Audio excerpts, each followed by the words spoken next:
All right, it's time to try the big trend, the Grimace Shake. Happy birthday, Grimace. What's this hubbub all about? Yep. Tastes like a very sickeningly sweet berry shake. It's solid. It's fine. I don't know if I drink the whole thing of this.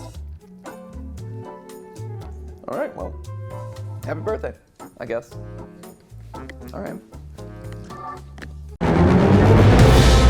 Hello, Internet! Welcome to Food Theory, where we know a lot about purple-colored murderers. Some might say a bit too much. In case you've accidentally been locked inside your basement for the last couple of weeks, let me catch you up in 2 words: Grimace Shake. You see, back in 1963, in an effort to appeal to kids, McDonald's launched their fictional character universe called McDonaldland, a fantasy world that was a lot like Willy Wonka's chocolate factory with all the candy swapped out for fast food items. You had milkshake volcanoes, trees that grew apple pies, filet-o-fish lakes, you know, just the absolute healthiest of magical food-based lands. And just like with any good fictional world, McDonaldland was filled with a cast of colorful personalities. You had, of course, Ronald McDonald, but you also had supporting characters like Mayor McCheese, Officer Big Mac, the Fry Kids, Birdie the Early Bird, and of course the Hamburglar. And all these guys made sense because they related directly back to the food. The Fry Kids are fries. Duh, the Hamburglar steals food because it's so good. Birdie the Early Bird was there to shill for all the breakfast items. Every character had a clear and proper place. But amongst them all, there was one weirdo of the bunch, Grimace, the purple blob thing. And I'm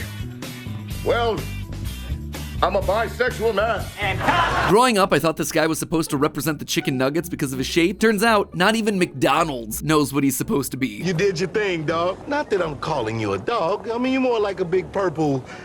I don't know what you are. According to an official McDonald's archivist on Twitter, his lore establishes that he's the, quote, embodiment of a milkshake or a taste bud. It's practically the equivalent of me saying that food theory is the embodiment of a theorist's love for food or a fish. One of those is an abstract concept. The other is just stupid. Anyway, this year, as part of the celebration of the character's 52nd birthday, McDonald's released a purple berry flavored shake, and the internet lost its mind, creating one of the darkest fast food trends to be seen in recent history. Basically, the trend involves people wishing Grimace a happy birthday, tasting the shake, and then the video smash cuts to them puking it back up, convulsing dead, covered in purple.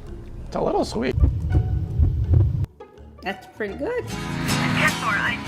The whole situation has actually been such a massive movement that McDonald's had to officially respond with Grimace trying not to look at all the horrors taking place in his name. Now, at first glance, this might just seem like a harmless, murdery trend, but you all know me. A beloved purple fast food mascot is going around killing people. Do I get to make a thumbnail that looks like this? Awesome. Sign me up. And yes, before you say anything, obviously I get it. It's a meme. No one is really dying here. Everyone is having their fun, and so let me have my fun. Today, we're gonna be getting to the bottom of this McDonald's mystery. With people dropping dead left and right, we have to know, how is Grimace doing it? Or is there someone else from McDonaldland looking to frame him for the crime? Spoiler alert, Grimace is actually innocent here, and you won't believe what's really going inside of that cup. So drink deep, my friends. This mystery is triple thick. To begin, why would Grimace, a happy-go-lucky friend of Ronald McDonald, want to wipe out anyone wishing him a happy birthday? Well, Grimace wasn't always the good taste bud creature that we all know him as. As we've talked about in a previous food theory, Grimace was originally a villain of McDonaldland, referred to as the Evil Grimace. His whole shtick was to steal a bunch of delicious shakes from customers. The Evil Grimace had grabbed all the cups. And as you can tell from watching these original commercials, he looked different. We're talking multiple arms, dirty hands, eyes with pupils that were just swinging wildly from side to side. Sure, he was still a giant purple blob, but it was a far cry from the cute and cuddly personification of milkshakes that we know today. That said, the original Evil Grimace character didn't last for long, getting swapped out with the modern version in 1972, only a year after his first debut. According to McDonald's, he was nightmare fuel for children, and kids running away from your restaurant doesn't really do a lot to help your sales. So what's the point of me talking about all that? Well, it shows that Grimace here no longer has evil intentions. Well, yeah, he started as evil, stealing milkshakes and hoarding sodas. His rebrand changed his attitude. He evolved into a happy friend that just enjoys sipping on yummy drinks and eating fast food with his buds, which tells me that maybe, just maybe, Grimace Grimace isn't the one committing these murders. But then who else, or what else, could be doing the deed? Well, to figure that one out, we have to dig deeper into McDonaldland lore, and there is plenty of it right here in the 2001 direct-to-video series, The Wacky Adventures of Ronald McDonald. Yep, McDonald's made their very own cartoon, 6 40-minute episodes that looked like every animated Nickelodeon series got thrown together in a blender. It's a mix of Rocket Power, Rugrats, Wild Thornberries, and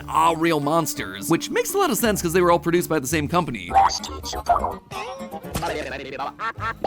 This show literally has everything, including, and I swear I'm not making this up, a time-traveling ball pit. Sorry FNAF, apparently McDonald's did it first. Anyway, while most of these episodes are just generic adventure stories of Ronald and the gang getting trapped in amusement parks or haunted by ghosts, there's one episode that really reframes the backstory of a member of the crew, Grimace. In episode 2, The Legend of Grimace Island, our little taste bud here receives himself a distress letter which prompts him and the gang to go in search of the fabled Grimace Island. I don't know where Grimace Island is. Basically, there's a whole race of Grimace monsters out there all living on this one island. As the story goes, when their tribe's treasure was stolen by a horde of greedy humans, the shy and peaceful Grimaces, Grimaces, we'll just stick with Grimaces. The Grimaces danced so hard that they separated the island from the ocean floor and then floated away to ensure that no one would ever find them again. You have broken ancient Grimace taboo. No one is allowed to visit Grimace Island. Yep, this is in fact a show that really existed. The whole series is actually up here full on YouTube. I'll link it down in the description. It is a weird ride, man. Anyway, it turns out that the distress letter that Grimace got was a trap set by evil pirates looking to plunder Grimace Island for its lost treasure. Eventually, Grimace and the gang get rid of the pirates, and the local tribe decides to reward Grimace with the exact treasure item that he had just defended.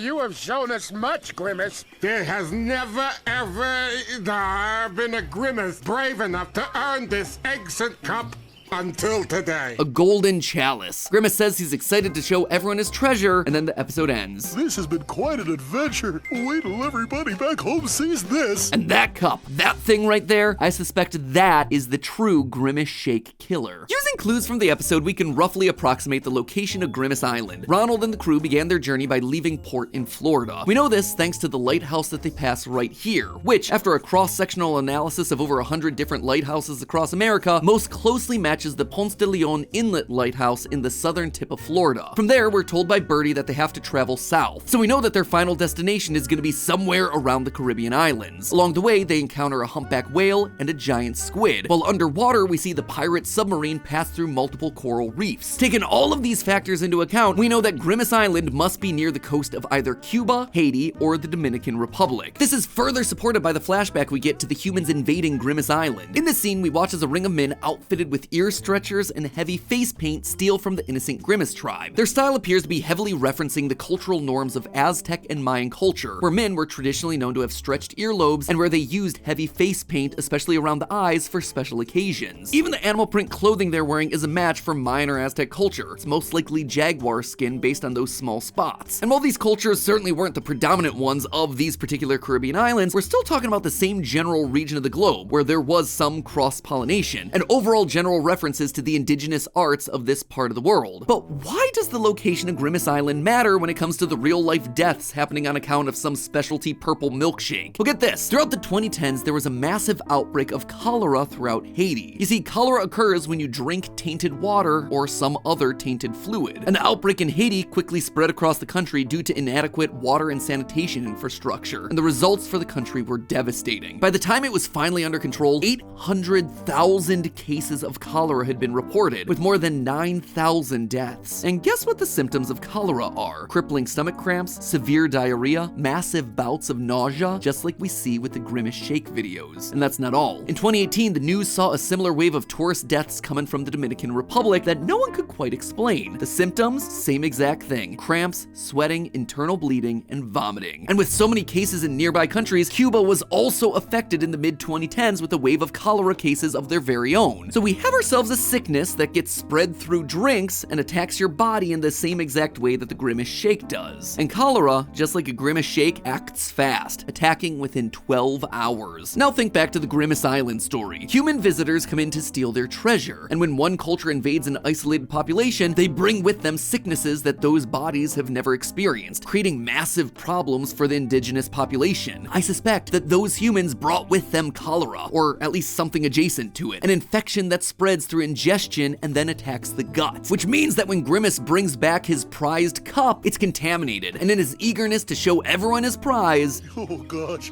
this has been quite an adventure. Oh, wait till everybody back home sees this. he's inadvertently spreading the disease to innocents. I mean, I think we can all agree the Grimaces are not the sharpest knives in the drawer. Heck, maybe Grimace is even using that cup as a place to mix his specialty shakes, which is why we're seeing people being affected so quickly. In the end, the wave of purple-themed decimation sweeping the nation is all an accident from an overeager taste bud wanting to share something that he's proud of with the rest of the world. Unless referred to as the Evil Grimace. Unless, of course, Grimace was originally a villain of McDonald Land. Unless Grimace has just been playing the long game this entire time and none of this is actually an accident. Maybe Grimace never truly moved away from being a villain in the first place. Together, Grimace, we could own this town. Probably a good thing that McDonald's has already discontinued the shake. Wasn't really that good in the first place. But hey, that's just a theory. A food theory. Bottom.